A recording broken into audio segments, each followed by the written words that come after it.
Well, let's bring you the very latest on this breaking news now, where George Louca's application to return home to die has in fact been dismissed. Let's go straight now to the Palm Ridge Magistrates Court. It's where we speak to eNCA reporter Narissa Subramani, who joins me on the line. Narissa, good morning to you. What did the judge say? Well, this morning, Judge Geraldine Borchers said that even though she was very moved by his impassioned plea in court yesterday to return home to die with his family and friends, she couldn't necessarily attach any weight to the statement or the undertaking that he had given the court that he will return to South Africa to stand trial when they are ready because of his prior track record. You remember in 2010, after Lolly Jackson died, George Louca fled the country. He went back to Cyprus. The state then spent 3 years as well as millions of rand trying to extradite him back to the country. But that,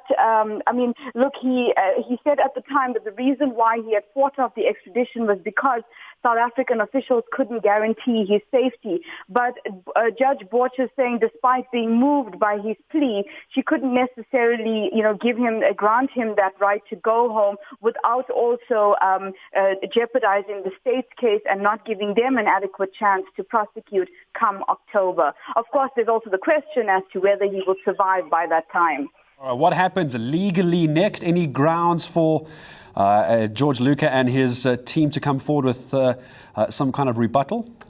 Well, Garrett, Section 49E is relatively new in South African courts.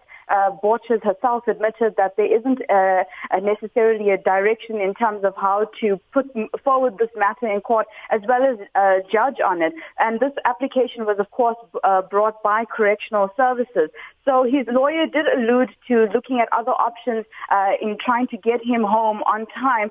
But he says, given the prognosis that George Louca has been given, something between 1 and 3 months to live, they might not be successful. But that doesn't mean they're not going to try. In the meantime, Garrett, they will, however, have his family will fly down. I understand his brother's already coming to South Africa and will take care of him from here. He will be given access to his brother in Kosimampuro prison. From the very latest, from this breaking news, our reporter, my colleague, eNCA reporter Narissa Subramani, reporting from the corridors there of the Palm Ridge Magistrates Court. That breaking news, you can see at the bottom of your screen, George Louca's application to return home has been dismissed.